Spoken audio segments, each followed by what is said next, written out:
simplemente para que tomen, ahorita les voy a decir. Hábitos alimentarios: ingiere frecuentemente quesos pesados, los riesgos de trabajo, y utiliza herramientas de campo y levanta objetos pesados, anda trabajando ahí recogiendo la nuez. Y entonces había tenido traumatología, interconsulta por dolor en la espalda, tratada solo con antiinflamatorios no esteroideos, pero bueno, o sea, no hay nada así que sea impresionante en sus antecedentes. Destaqué quesos no pasteurizados. ¿Con qué se relacionan los quesos no pasteurizados? ¿Con qué enfermedad, muchachos? Brucelosis. Brucelosis, muy bien. Y tiene un traumatológicos positivos, visita traumatología y ortopedia por 10 años por dolor de espalda, levanta cosas pesadas, se flexiona, siempre tenía dolor de espalda. Ok. En octubre del 2017, dolor de espalda baja exacerbado por cosecha de nuez. En su vello se resbala y se cae de sentón. Después, con mayor dolor en la cadera y miembro pélvico izquierdo, acude al servicio de traumatología y le detectan hernia discal por una resonancia nuclear magnética. Ahorita se las pongo. Y en diciembre, esto fue en octubre, y en diciembre intervenida por hernia de disco. Entonces no sabemos si le pusieron profilaxis quirúrgica, entonces abrieron la espalda a la señora. No sabemos si le pusieron profilaxis, que es para cubrir los bichos de la piel. ¿Se acuerdan qué bichos hay en la piel? ¿Quién me acuerda unos 3 bichos que hay en la piel? De flora normal de la piel. Streptococo epidermidis. No hay estreptococo epidermidis, estafilococo epidermidis sí. Sí, perdón. Estafilococo epidermidis. Estafilococo aureus también, muy bien. Y peptostreptococo y estreptococos, hay otros tipos de estreptococos. Pero bueno, está bien. Quería que dijeran al menos no sé, el epidermidis, y lo dijeron estafilococo epidermidis, ¿está bien? Entonces, en enero de 2008, o sea, 4 semanas posterior a la cirugía, dolor moderado a nivel lumbar. Fíjense, dolor moderado a nivel lumbar, sin irradiación, exacerbado con movimientos, mejorando el reposo, astenia, dinamia y fiebre, así no muy intensa. Entonces, tenía dolor, que es un dato de que te esté diciendo dónde está el problema. En todas las enfermedades uno debe hacer un análisis que se llama análisis de sitio, tiempo y causa. Sitio del problema, o sea, localizan la lesión lumbar baja. Tiempo, fíjense que esta niña se cayó en octubre y luego en diciembre la operan, y en enero, después de la operación, pues en vez de mejorar 4 semanas, sí mejoró, pero después dolor moderado a nivel lumbar, sin irradiación, y empieza a tener fiebre. Nunca había tenido fiebre. La biomedicina interna le diagnostican fiebre tifoidea porque, como ustedes saben, salen las reacciones febriles y le sale positivo la reacción febril y se nota una tifoidea. Las reacciones febriles, olvídenlas, no sirven para nada, nada más para confundir. Entonces, como pensar en una tifoidea, ceftriaxona. Yo les pregunto, ¿en la fiebre tifoidea es lo más común que tengas un dolor en la espalda? La fiebre tifoidea, el dolor de cabeza, el síndrome de fiebre intestinal, ataque al estado general, hay poco apetito, fiebre intensa de las febriles, cefalea en escalón y fiebre en escalón. Pero nuestro paciente tenía dolor a nivel lumbar. El internista dijo fiebre tifoidea se fue a ir por el laboratorio. El laboratorio no se diagnosticó, el laboratorio le ayuda al clínico. Entonces le dieron AINES, ceftriaxona, tuvo mejoría, pero persistió el dolor lumbar. En febrero y marzo, traumatología la envía a rehabilitación. Con la terapia el dolor se intensifica, se hace más localizado la región lumbar, baja y sacra, y hay limitación ya para moverse. En abril del 2008 acude a neurocirugía en Monterrey y le reportan que tiene un quiste lumbar, le reintervienen otra vez en cirugía ya en Monterrey, le realizan biopsia pensando en tuberculosis y en hongos con resultados negativos, mandan en la muestra patología y ven cambios inflamatorios y no la cultivan. Biopsia KOH, pero no le mandan cultivar. En mayo del 2008, dolor lumbar en mayor intensidad, fiebre ya de predominio nocturno, no se de con AINES. Entonces, aquí dicen, pues en junio, Reumatología de Monterrey piensa que tiene una espondilitis anquilosante. Es una enfermedad que es una enfermedad autoinmune donde empiezan con dolor nocturno, tienen limitaciones para doblarse, etc. Entonces le dan tratamiento infliximab, dosis de 400 miligramos en infusión. No sé cómo hicieron el diagnóstico, le hicieron HLA-B27, HLA-B27, y dicen espondilitis anquilosante. Un chorro de gente tenemos HLA-B27.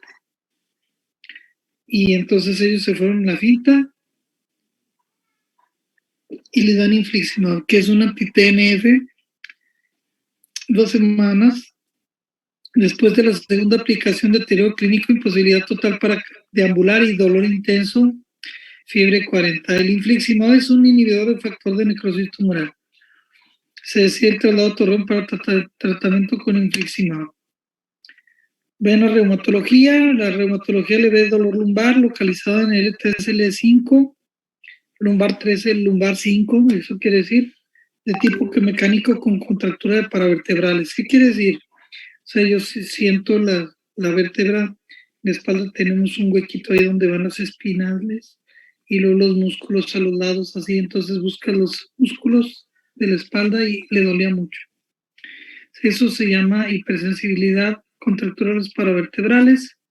No tiene datos de entesopatía ni sacroileitis. Sacroileitis se lesiona acá en la cadera, que se ve mucho en una enfermedad que se llama Brusela, que acabamos de ver. Y el tratamiento le dan analgésicos, opioides débiles y COX, o sea, como celecoxib, ¿no? Se envía a PPD, sale negativo, persiste la fiebre vespertina de 40 grados y dicen, híjole, parece que tuvieron una tuberculosis, dolor intenso en toda la posición, acostada, parada y empeora al sentarse. Lo hospitalizan para diagnóstico y tratamiento. Entonces aquí le exploran a la paciente, la presión bien, la frecuencia no va alta, respiratoria bien, la temperatura 37, peso 70, 1,60, índice de masa corporal de 27, o sea que tenía como unos 5 kilos de sobrepeso. A nivel lumbar, presencia de cicatriz quirúrgica del L3, L4, L5, no eritema, no hay datos de inflamación ahí, pero sí limitación funcional y dolor. Importante, el mínimo movimiento, no es posible flexionarse, está en extensión. Está limitada la extensión anteroposterior lateral, la palpación con músculos paravertebrales, o sea, los lados, les digo, del hueco de la espalda.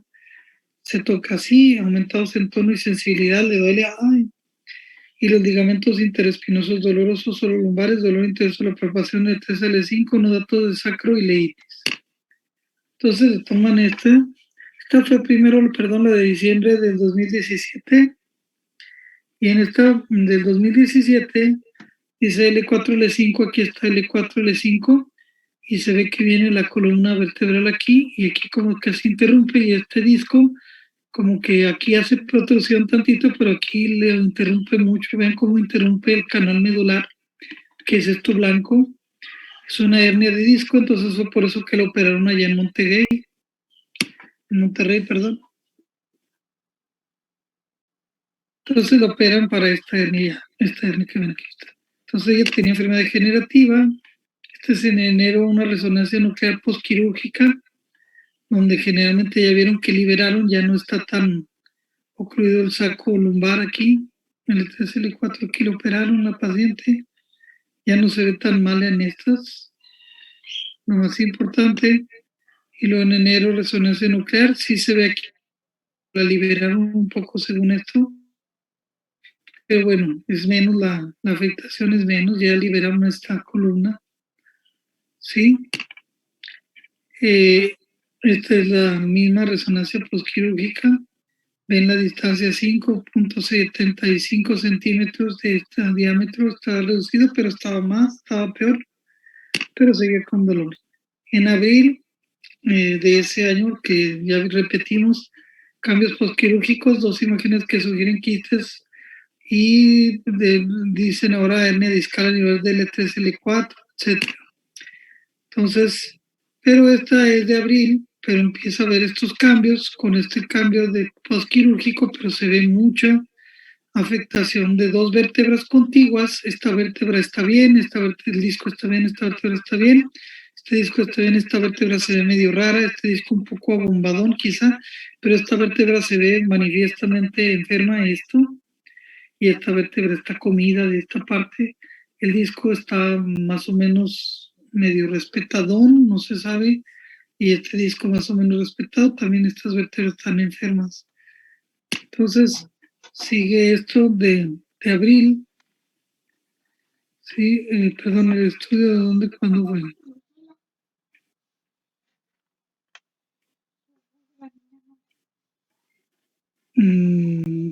Bueno, Es abril del 2008. 2008, ¿verdad, hija? Sí, es 2008. Es que no veía yo por unas imágenes de ustedes. Pero bueno, entonces, vean los cambios que tiene importantes esta paciente con afectación del disco, muy importante. Entonces,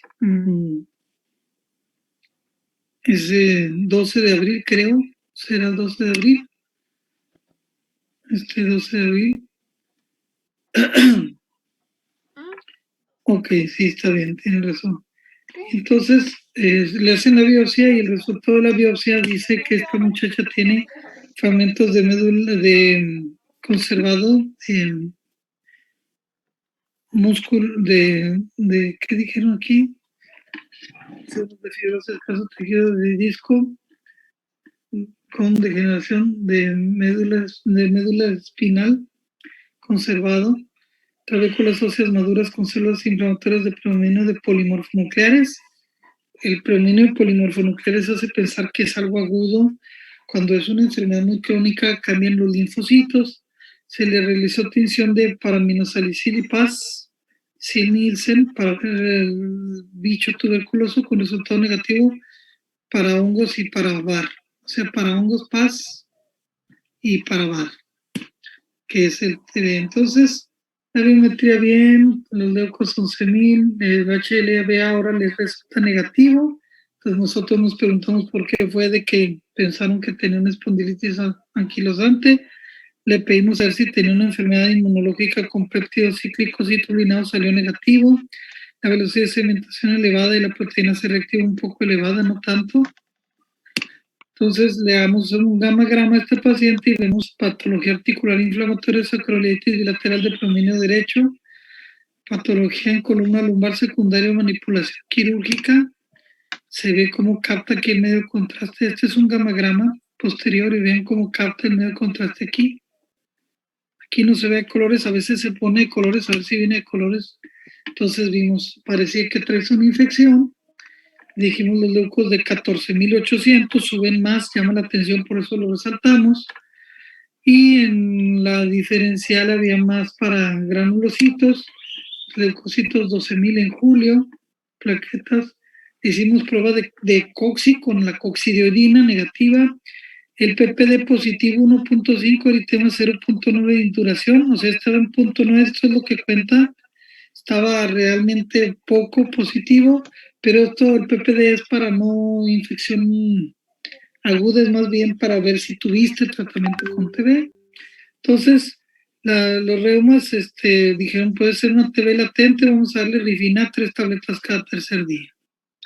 Entonces, la paciente para agosto del 2008, en resonancia nuclear magnética, vemos todos estos cambios, ya se ve muy cambiada toda esta médula aquí abajo, miren, todos los cuerpos afectados, todos los cuerpos afectados, y los discos también en esta paciente, vértebras, discos todos afectados. Este es un disco normal, vean aquí, está perdido todo, está comido todo esto. Entonces en esta paciente le hicimos estudios en agosto, una resonancia nuclear, vemos mucha afectación de la pacientita, se llama Julia, pero bueno. Entonces esta pacientita tiene gran afectación de discos, este disco está normal, pero ven los discos comidos y las vértebras comidas, afectadas. Entonces, en agosto del 2008, muchos cambios, les decía yo, aquí está magnífica, vean todos los cambios del disco intervertebral. Y entonces se le envió, tenía Rifater, Tambutol, que hizo el tratamiento de tuberculosis completa, y la paciente le hacemos la vaciloscopía negativa, el cultivo de orina de tuberculosis negativo, todo sale negativo. Entonces empezamos a dudar que fuera tuberculosis porque pues no parece que sea tuberculosis. 15 de agosto biometría computador, glucosa, creatinina, ácido úrico, todo bien. Estas enzimas más o menos bien. Y los antinucleares negativos, anti-DNA positivo 151, pero tenía pobre valor, deben ser arriba de 300 a veces para que tengan más valor. Y el anticooxidante negativo, suspendemos el rifater y la cefalotina y le cambiamos antibióticos a vancomicina, pensando que fuera un estafilococo por las cirugías que había tenido. De hecho, si nosotros nos ponemos a ver el caso, la paciente estaba mala, pero nomás la operaron y le empezó a ir peor. Entonces le damos en agosto el tratamiento, vemos el corazón, a ver si no traería una enfermedad del corazón que hubiera mandado infección a las vértebras, todo sale normal. Y a esta pacientita hicimos una resonancia nuclear magnética de control. Este estaba muy lesionada esta paciente, vean todo esto. Fisionadas esas vértebras prácticamente. ¿Sí? Esta paciente, tiempo después, empezamos a darle el manejo, empezó a mejorar mucho. ¿Sí? De lo que tenía es un cambio a cómo le fue. Pero aquí hay un problema que es afectación del cuerpo y el disco. Cuando hay afectación del cuerpo y el disco, piensas en dos posibilidades: brucelosis o estafilococo aureus, lo más común. A esta paciente le dimos manejo con Beanco, es el 2 de junio del 2009. La paciente estaba muy bien después de que le dimos tratamiento. Se nos fue normalizando un año después, junio de 2009, ya las vértebras estaban lesionadas, pero esta es radiografía, pues la paciente mejoró muchísimo. Esta paciente aquí tenía alteraciones de la alineación, la tuvieron que limpiar, y entonces infecciones aguzadas a dispositivos. A esta paciente le habían operado, le habían puesto eso. Llegan muchos bichos, estos son los biofilms que les he dicho, los biofilms, unos discos que vienen cuando dices después de infección, después de un implante o procedimientos de revisión, ella le habían hecho instrumentación de la espalda. En la primera implantación 2 o 3% de infecciones. Entonces, los bichos más comunes después de una cirugía ortopédica es el estafilococo, como alguien dijo, epidermidis, y luego el aureus también, los estreptococos. Por eso cuando le dieron ceftriaxona medio mejoró la paciente. Streptococo pneumoniae, Enterobacter, Klebsiella, Morganella, influenza, Streptococo, Carinobacteria, pura piel, casi pura piel. Entonces, a este paciente tenemos que conocer también otras. La tuberculosis siempre se debe pensar en un paciente en México, pero generalmente los más comunes son lumbares en el 45 al 50%, las infecciosas por bacterias como las que vimos en la gráfica pasada, Staphylococcus aureus, que producen pus lumbar, múltiples focos. 45 a 50, la tuberculosis más comúnmente es torácica, y la brucelosis es más comúnmente el lumbar. Pero se llama consacroileitis, que sí tenía, por eso pensamos, pero salió todo negativo.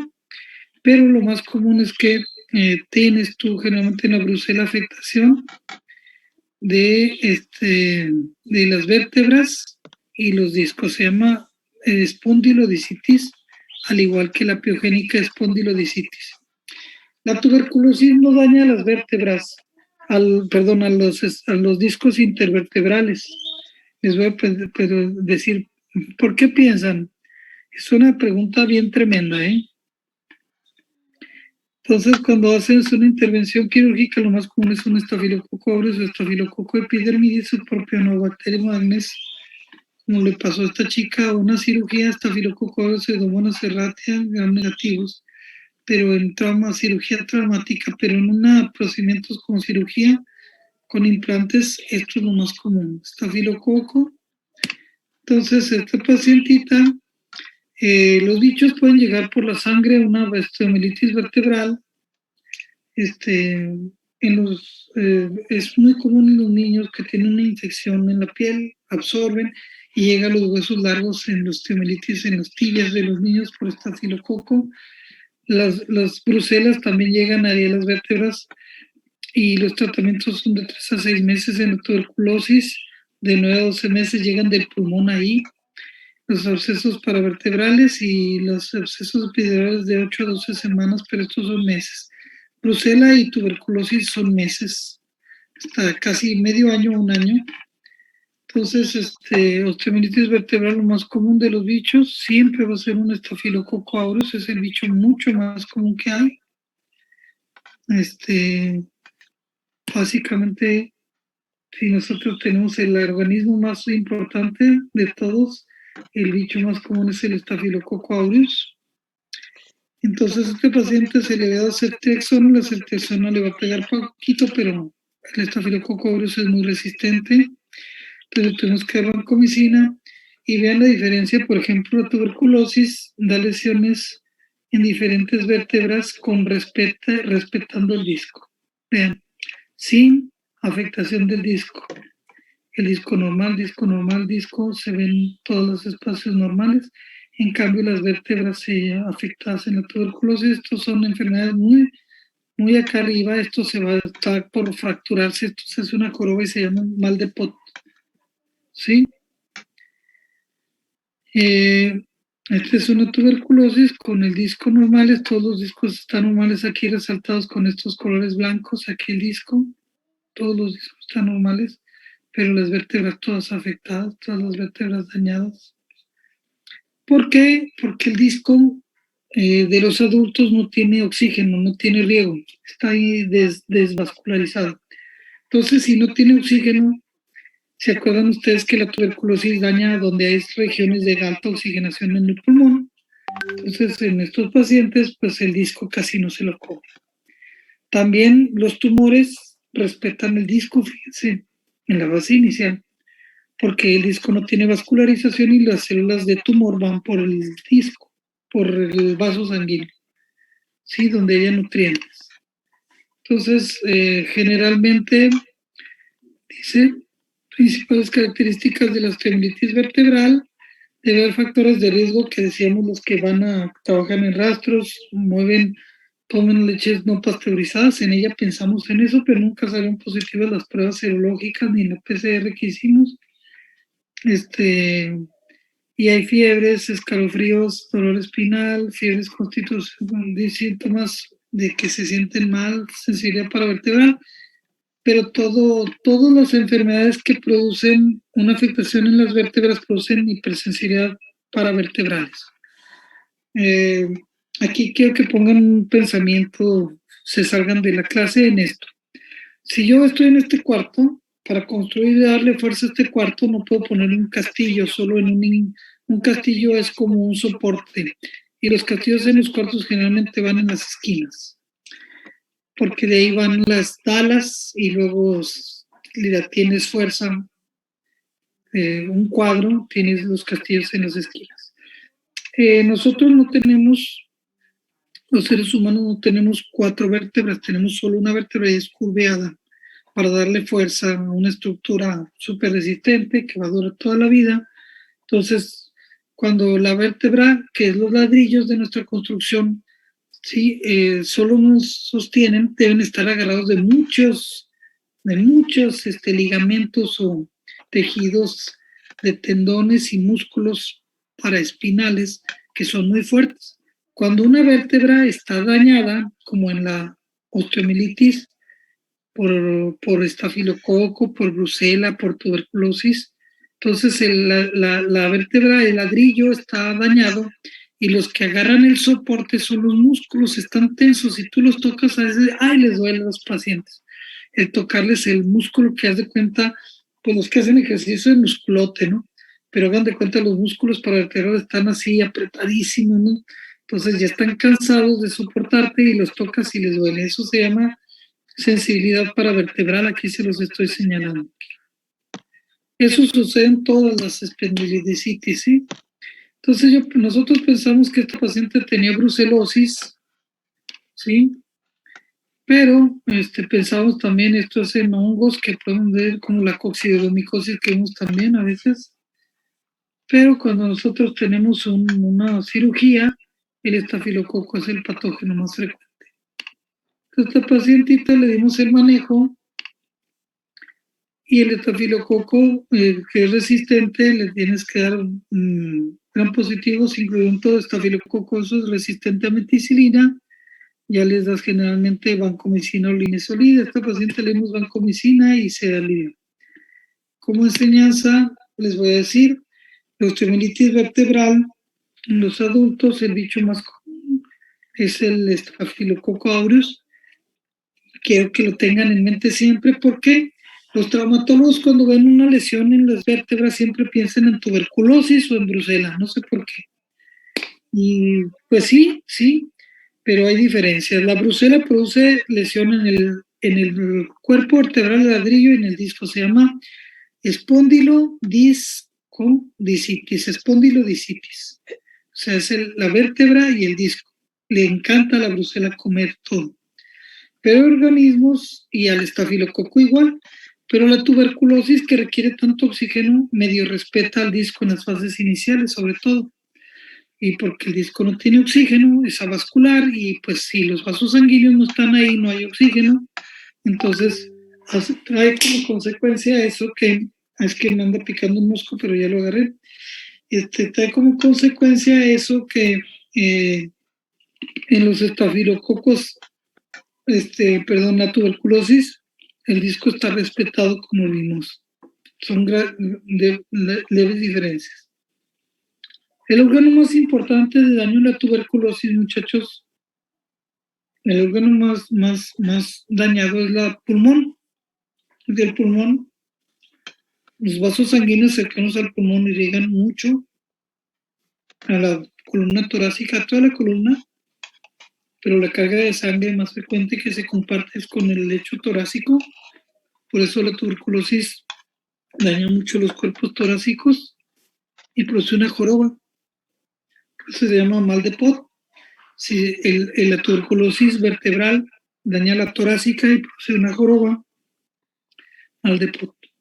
Las vértebras, si ven ustedes lesiones vertebrales, pero en la columna lumbar hacia abajo, con sacroileitis y la paciente toma mucho el leche de no pasteurizar, etcétera, piensen en brucela. Llegan pruebas de brucela, como el rosa de Bengala, el Hudson, que es las reacciones febriles con rosa de Bengala, y hacen una prueba que se llama 2-mercaptopurona. Esa prueba sirve mucho para el diagnóstico de brucela. Tienen que a veces hacer diluciones muy grandes para detectar fenómenos de prozona, se llaman así. Pero lo ideal para los diagnósticos es entrar hasta donde está la lesión, tomar un cultivo y mandarlo. Nunca tomen, si está la herida abierta saliendo pus, pues ya les dijo que es infección de herida quirúrgica y quizá del espacio quirúrgico. Si, por ejemplo, esta señora lo operaron y yo hubiera visto la herida abierta, hubiera dicho, pues es una infección de la herida quirúrgica. Y ya cuando la infección es de la herida quirúrgica, ves rojo saliendo pus, dices, quizá está nomás en la herida o profundamente en la herida, en el espacio donde operaron, que es el espacio quirúrgico. Entonces las infecciones de las heridas quirúrgicas se definen como las superficiales o de herida quirúrgica y las que son del espacio quirúrgico en sí, lo profundo donde se metieron a trabajar. Y en esta paciente, en diciembre, en Monterrey le metieron a operar de la hernia de disco. Y luego después se volvió a operar porque seguía mal. Y ninguna cirugía le alivió, al contrario, la ponen en estrés a hacer ejercicio y le va a pegar. Entonces el bicho más común era un estafilococo. Entonces, creo que es todo lo que tenemos hoy. Si tienen alguna pregunta, me pueden decir. Esto es en relación a espondilitis vertebral. No olviden, el bicho más común de la espondilitis vertebral es el Staphylococcus aureus, aunque no lo hayan operado, aunque no hayan operado. Vamos a ver cuáles son las más comunes, 3 que deben tener ya guardarse para llevarse a su casa. Las piogénicas son de bichos que producen pus. Tuberculosis es intracelular, no produce tanto pus. La brucela, fíjense que es intracelular, pero sí produce algo de pus, a veces abscesos a los lados. Pero miren, dicen abscesos del psoas. La tuberculosis sí produce abscesos, raro aquí. La brucela, yo he visto más abscesos por brucela que por TB en mi vida. Miren, hallazgos de preservación del disco, vean esto, preservación del disco en la piogénica no se preserva, en la tuberculosis sí se preserva y en la brucela se come el disco. Esta y esta se come el disco, brucela. Las latencias. Este bicho actúa rápido, el estafilococo, generalmente 2 a 3 meses tienen la clínica y estos son de 2 a 6 meses. Este pacientito lo operaron y estaba mal rápido. En diciembre, en enero estaba mal. Dolor en la espalda, todos producen dolor. Fiebre, todos producen fiebre, pero más fuerte en la tuberculosis y en la brucela. Y síntomas de ataque al estado general, la tuberculosis te los inflaca horrible, la brucela. Las pruebas elevan la velocidad de sedimentación y la proteína C reactiva. Los leucocitos más elevados en las piogénicas, estafilococo, por ejemplo. En las brucelas se eleva un poco, la tuberculosis ni los eleva. La velocidad de sedimentación se eleva en todas, más o menos. La localización lumbar, la brucela es el mayor porcentaje. En la piogénica, pues ahí se da la mitad de los casos. Y la tuberculosis, poco porcentaje. La sacroileitis es rara en la piogénica y es muy, muy común en la brucela, 3 veces. La sacroileitis, 10% en la tuberculosis. La torácica, afectación rara en las piogénicas, 3 cruces, o sea, muy frecuente en tuberculosis, también en la brucela, pero sigue siendo más la lumbar, ¿sí? Y luego afectación de la columna, del nervio, o sea, pues es muy común anterior, la afectación de los contornones anteriores, luego vemos esto, y pues preservación del disco, lo que les dijimos. Entonces guarden eso, por favor.